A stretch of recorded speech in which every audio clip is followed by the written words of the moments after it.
Why Guardian caps should be worn by NHL players, that's coming up next on this edition of Locked On Golden Knights.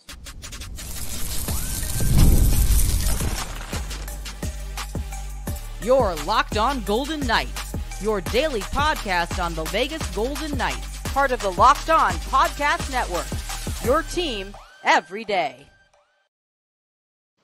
Well, hi again, everyone. Tony Cardasco, Chris Golick from Las Vegas. Thanks for making us your first listen each and every day. You can find us wherever you get your podcast, and you can find us on Apple and Spotify and places like that. Please make sure as well to sign up and subscribe to our Locked On Golden Knights YouTube channel. We are brought to you today by FanDuel. Go to FanDuel.com/LockedOn. So, Chris, my Monday's off to a roaring start here, doing this via my phone here, computer issues, whatever. For the first time, the NFL is allowing players to wear Guardian caps during games. Friday night, we had a Steelers lineman by the name of Jonathan Jones. He was the first player to wear one of these extra padded protection things that go over the top of your head, over the top of your helmet, I should say. And I saw Jonathan Taylor yesterday of the Colts wearing a Guardian cap over his helmet. These caps should cut down on the amount of head injuries, namely concussions, which is a major, major concern across the board in every league. They're not aesthetically pleasing, let's say, but who cares, for real. And, I believe that Guardian helmets, personally, should be worn in the NHL. They weigh just 11 ounces at Raiders practice. Every player's wearing them now. Even on the collegiate level at UNLV, every player's wearing a Guardian helmet, although on the collegiate level, it's just in practice. And you know what happened? I mean, this could cut down on concussions in the NHL. The NFL executive vice president, Jeff Miller, said that caps have contributed to a 50% reduction in concussions. So they had positional players wear these before, and in the NFL, the past two preseasons, just in practices, and it cut down on the amount of concussions. I think that if you have a safety concern, this could be the answer. And in the NHL last season, I know I'm rambling on here, and I hope you can hear me because the other mic wasn't working. Keep firing, but you're good. Approximately 80 concussions last year in the National Hockey League. Now, they don't look pretty, and we know that the NHL players want to look good, want to have the flow going and everything. But what are your thoughts on wearing these Guardian caps in the National Hockey League? Because I'm a proponent. Number one, I'll slam the over. As far as you said, 80 concussions were reported in the National Hockey League last year. I'll take the over for a lot of money. That's not the actual number, but the reported number. But that's another topic for another napkin, I guess. So number one, admittedly, I put in our show header, if you guys can see the small letters on the right side, are greater precautions needed. Honestly, Tony sent me this segment idea last night. We talked about it over the weekend. I liked it. I didn't know if Guardian caps were a thing in hockey, so I didn't want to put Guardian caps in there because I didn't know. And just before, literally moments before the show started, I looked up, and sure enough, they do make Guardian caps for hockey. They cost $59, and so this is a thing right now. And it's basically what Tony said. It is an additional piece of padding, if you will, that goes over the top of your helmet with the goal to reduce concussions and or head injuries. So I definitely think at the start, at least, it should be a player option type of thing. Listen, money rules a lot of things right now. And like you said, Tony, they're not too visually pleasing. In the case of the NHL, there are sponsors on the helmets. So I'm sure the NHL would like to find a way to incorporate that aspect of it. But why can't the NHL go with greater precautions, if you will, whether it's Guardian caps, whether it's improvements to the helmets, and many things have been done about head contact and things like that. I can't tell you how many times you and I are watching a game or something like that, or we're just watching on TV and someone just breathes on someone near their head, and boom, the ref's arm goes up, penalty, trying to protect the quarterback, so to speak, like in the National Football League. So I'm in favor for the NHL to go down this avenue. I'm surprised it's something you've never even heard discussed. They're out there. Why not give a player option to wear Guardian caps at the National Hockey League level? Now, I had no idea that they made them for hockey.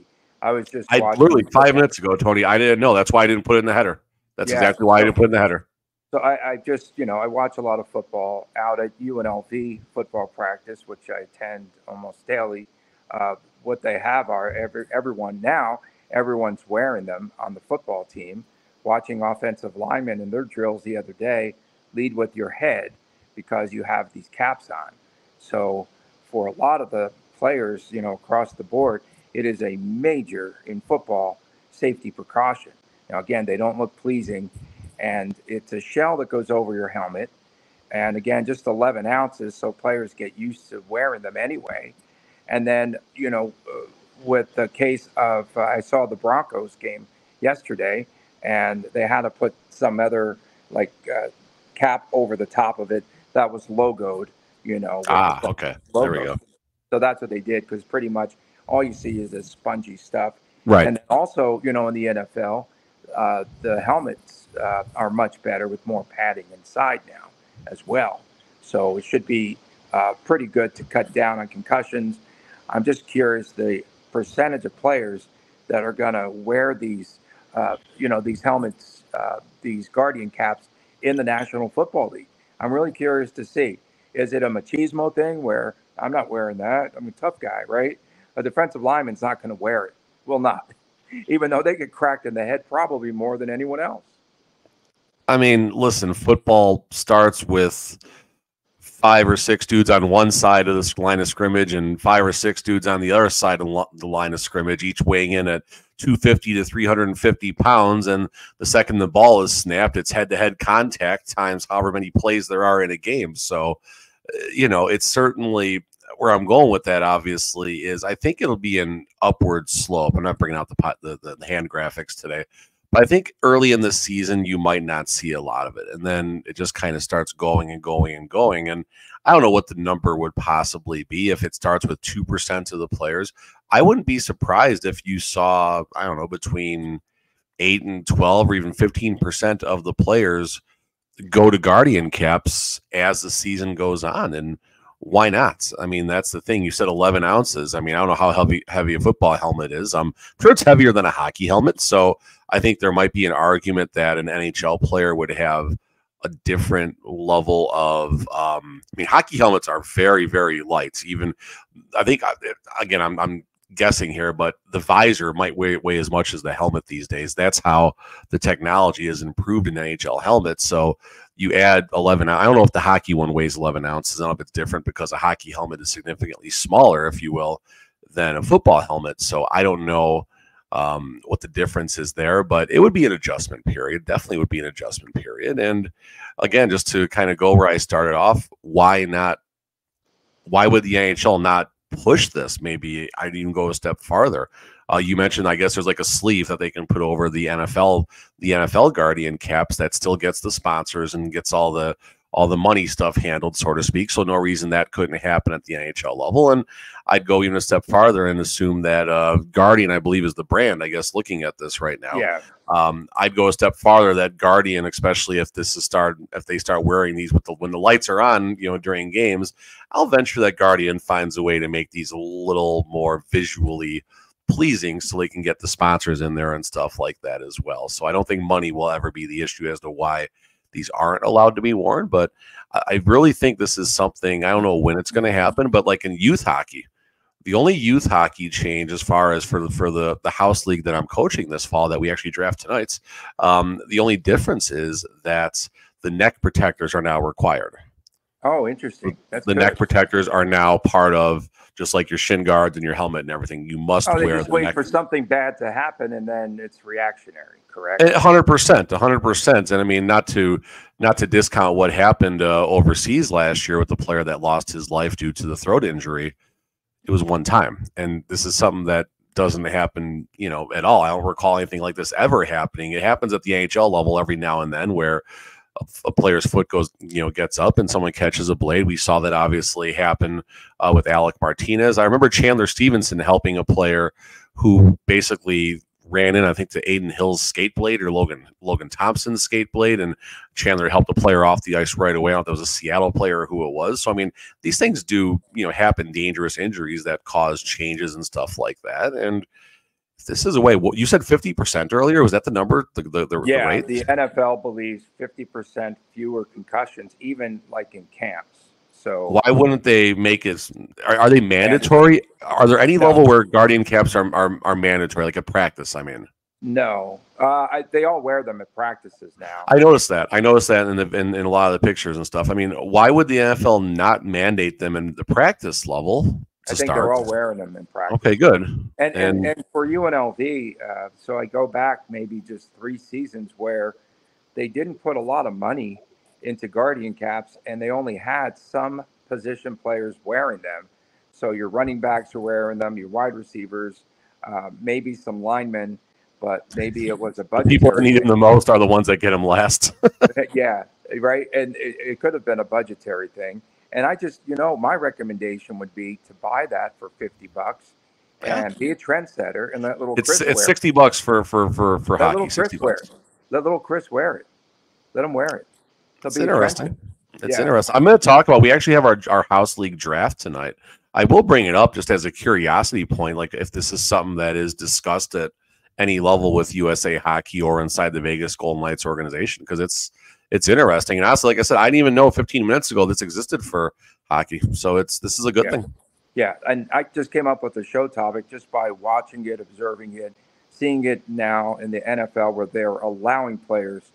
So it's not just a preseason thing. During the regular season, you will see players wearing these Guardian caps. And it's also better for guys like Ryan Reeves and Matt Rempe when they punch somebody in the helmet. I think it has a lot of cushioning.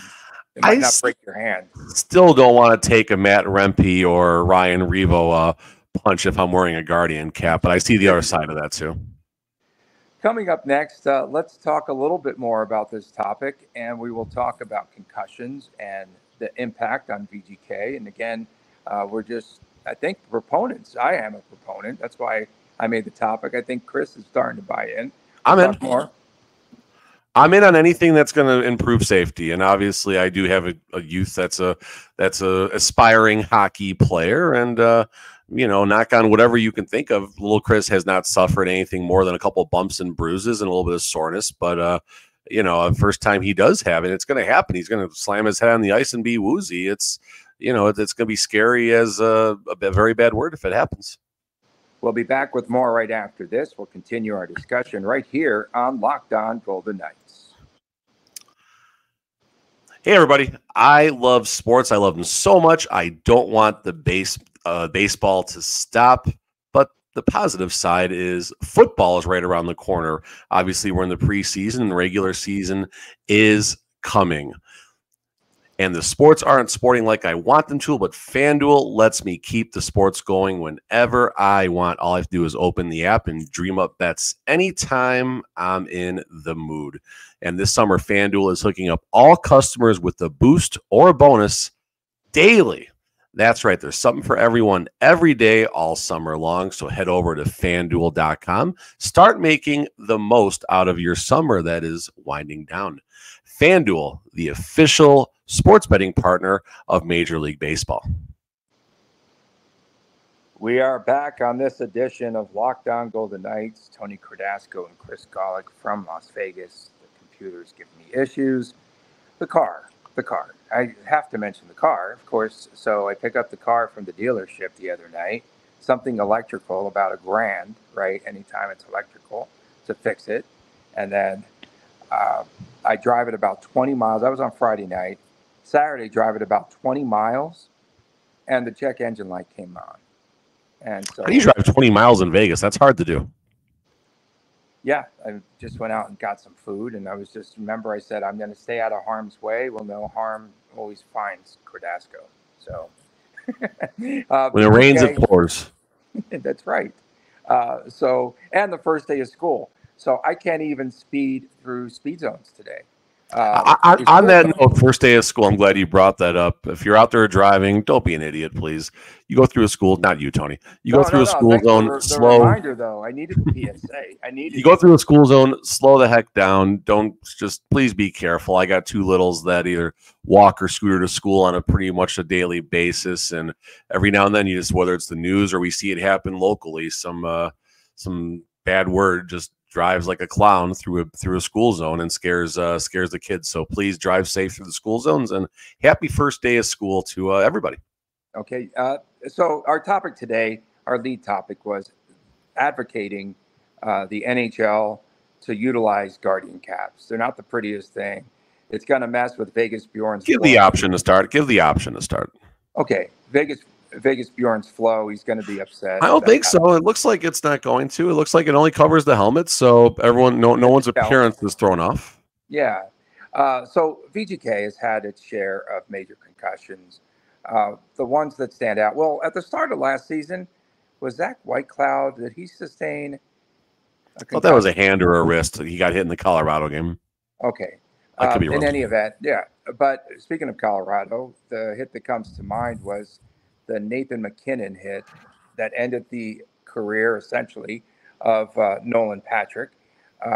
And, right now, I think if he had, worn something that could have been preventative, who knows, maybe it would have prolonged the career of Nolan Patrick, who had migraines sustained back in Philadelphia and all of that. And goaltenders, because Marc-Andre Fleury, when he was here, was concussed. Oh, yeah. And Robin Lehner was out towards the tail end of his playing time here? He was out. Yeah, but that was his whole, his lower body just shut down, basically. But this is an upper body injury. I'm talking about concussions. You said Robin Lehner, though. That was lower body. Yeah, that was his lower body, but he did sustain a concussion towards the end of his playing time. In any event, goaltenders like to wear those flashy masks, right? So they're probably going to be the most resistant to cover them up, even if it's at the cost of a concussion, by covering it up with a guardian cap. Yeah, but I mean, listen, at some point, like thinking back, just when was it, Scott Niedermayer or something? Whoever, or no, not Niedermayer. Who was it? Scott Stevens, New Jersey defenseman. Who's the New Jersey defenseman just crushed? It was Stevens. Okay, yeah, that just laid out Paul Kariya and the Cup final, and he comes back that same game. And I mean, how many watching Jeremy Roenick's careers and Eric Lindros's careers and stuff like that? These are players who might have been around a little bit longer, especially someone like an Eric Lindros. Unfortunately, concussions definitely slowed that down. And back then compared to where the league is now as far as protection goes and things like that. And I mean, go watch, the players were a lot slower, but they either weren't wearing helmets or they were wearing the Wayne Gretzky Jofa helmet that was basically a piece of plastic with literally probably a sponge inside of it. That's as protective as those things were. It was probably less protective than a guardian cap would have been by itself. Mm-hmm. So the NHL has certainly gone the right direction as far as concussion protocol and reporting and things like that. Although I do question, you said earlier in the show that the NHL reported like 80 concussions last season. That's that. I mean, I got nothing besides just a guess. That number is way off. But again, what do I know? So I mean, the NHL is taking action, which is good. Things have changed. Is the NFL ahead of the NHL as far as concussion protection now? I don't know. I mean, that's an interesting conversation. You do see 2 things come to mind right now. Number one, anytime a ref suspects some type of head injury in the National Football League, boom, take the player off, and the ref automatically, I shouldn't say he, but the ref automatically assigns the player, to go get checked out. Now you go back to, was it Russell Wilson, however many seasons ago when he was up in Seattle or down in Seattle, depending on your perspective, Tony, when he was with Seattle, he got blown up. I forgot what the play was, but he got blown up, just crushed. Begrudgingly, he goes into the tent. I don't know if he was in that tent for 4 seconds. He was not in that tent longer than 4 or 5 seconds, comes right back out and gets back in there. And was he hurt? Was he not hurt? I don't know. I'm not a doctor by any means, but I will very confidently go out on a very unsturdy limb and say it takes longer than 4 seconds to assess if a player has a not concussion, but I'll say potential head injury before I even say the word concussion. So, you definitely see some flaws here and such. And to be fair, let's also acknowledge the NHL. They do have a concussion spotter. They sit up in the press box. They have a button they press. They press that button and notifies someone. That person pulls the player off of either of the benches, and that player has to go through a concussion protocol. And it does take a little bit of time. Like, I've never seen someone off the bench for like 5 or 8 seconds. Like, I don't know if it's mandatory they go to the locker room and sit down and I don't know how exactly it looks, how exactly that goes, but there is like, I want to make sure we understand we're not blasting the NHL for not doing enough. No. But they could be doing more and offering players better options. Well, one of the biggest issues is Gary Bettman, who repeatedly has denied a link between brain injuries and CTE. And that has led to, over the course of the last decade plus, there was a big class action suit, I believe, not too long ago in like 2018 or something like that. And again, there's some major issues there. The NHL had to pay out millions in a class action suit. And I think that there are even more lawsuits that are currently out there. I just remember the one hit from this past season for TJ Oshie. Remember early in the season, got blasted by Matthias Ekholm, and he was motionless, and it was a head injury. And, I sent you a story too yesterday on Rule 48, which was introduced in the NHL in 2011, which essentially, but not really, prohibits direct hits on the lateral side of a player's head. And most of the concussions that I recall seeing just in recent times, this past year, have come from shoulder hits, blindside hits, right? An arm hit, an elbow. Elbows, I think, are probably number one if this were Family Feud. On purpose or not on purpose, it happens every game. It happens just about every game, correct? Yeah. So, no, it's pretty interesting. And then I found something here.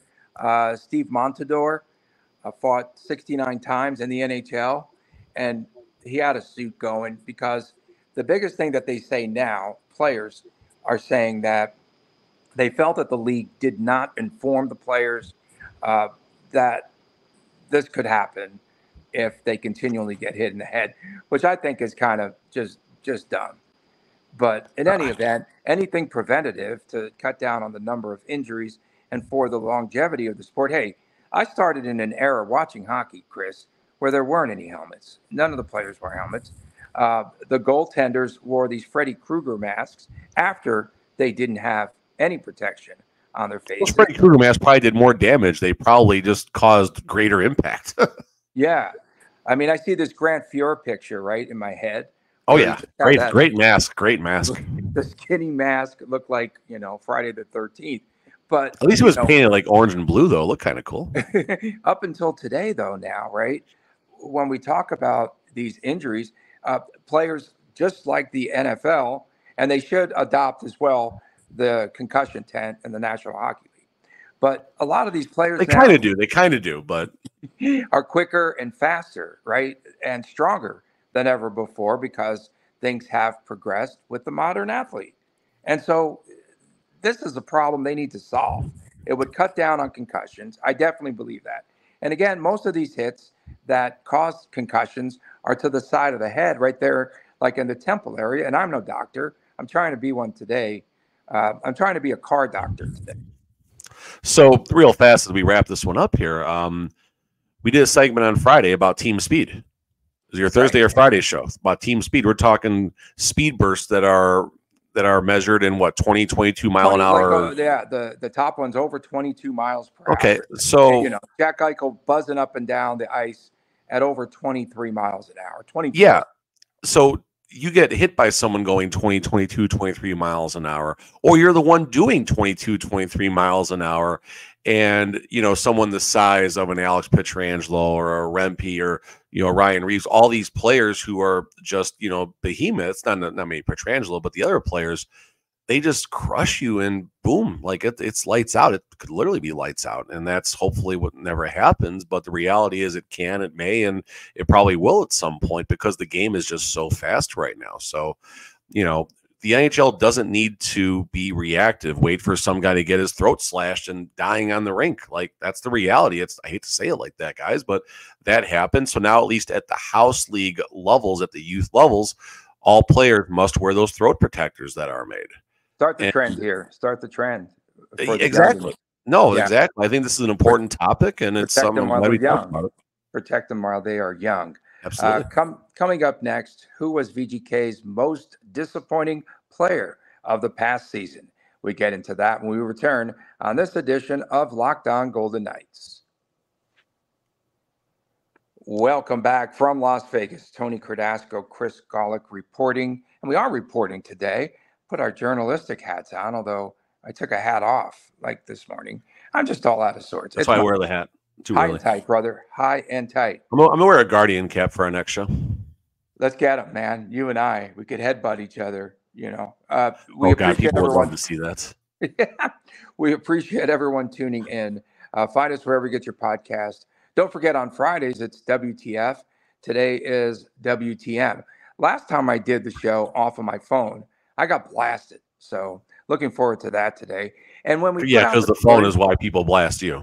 Yes. And then when we put out the show today, Chris, I think we should tag at NHL Player Safety and at Guardian and see if they have any response. I'm just curious if they're going to be proactive the way that we are on this very show. So we want to, and definitely please subscribe to our Locked On Golden Knights YouTube channel. Perfect. Okay. So Bleacher Report has Adin Hill as VGK's most disappointing player. I disagree. I disagree as well. I disagree. Mine is one of the biggest VGK busts since Maxime Comtois. Most disappointing VGK player by a landslide. Played 21 games here. The big lug that I thought was going to take up space and net front presence, and instead turns out to be the softest, most finesse player of all time, Anthony Mantha. He was disappointing. There's a guy. I was wondering where you were going. That was a good build-up, Tony. It was a good build-up. 6'3", 6'4", and the guy doesn't even touch anyone. And in fact, I'm trying to think. Scoreless. Just let me finish my thought here before I forget, because that's the way we are these days. Scoreless in 3 postseason games before he becomes a healthy scratch. They finally caught on. The guy doesn't want to touch anyone. The biggest guy on the ice, for crying out loud. I forgot about Mantha. Like I wrote down a top 3, and Mantha didn't even cross my mind because it's a major league quote. I forgot about Mantha because he's only high priced, not high talented. So, yeah, I mean, geez, Mantha would probably be my number 1. I got a top 3. Okay. Number 3, the third most disappointing, Adin Hill. Adin Hill, there's two versions here. Number 1, this is an improved Adin Hill. He had the most regular season starts of his entire career. He's going the right direction. But as the Bleacher Report article suggested, he lost his starting job in the playoffs. That can't happen. End of story. That cannot happen. Logan Thompson did a wonderful job in a relief effort because that's all the Golden Knights would give him. But Adin Hill certainly needs to be better. And if he can get his appearances even north of 40, that would be a really good thing for Adin. But Adin, number 3. Number 2, and again, Mantha would have been number 1. I literally just forgot about him. So number 2, Paul Cotter.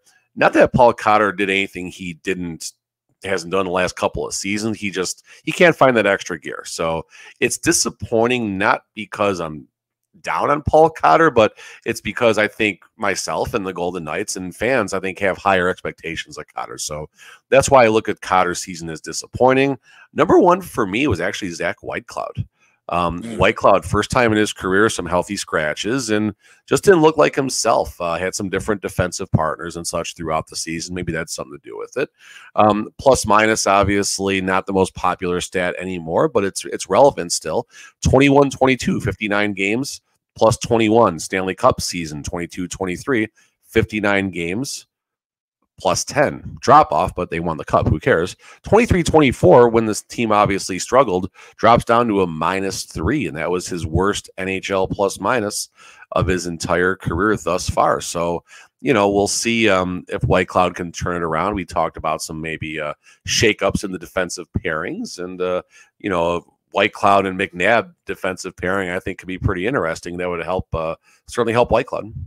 Yeah, and hopefully he enters the season healthy. And we do like White Cloud, great dude, right? By all accounts. He's as stand up as they get as far as interviews and interactions. He's as good as it gets, and he's young. I mean, geez, he's 27 years old, born November 28th. So just coming into, respectfully, the most important time of his career right now. Because I don't have his contract information up, but I got to think it's pretty close to a contract season for him. It's not this year, but it's coming up. It's not this year. Remember, he signed that extension.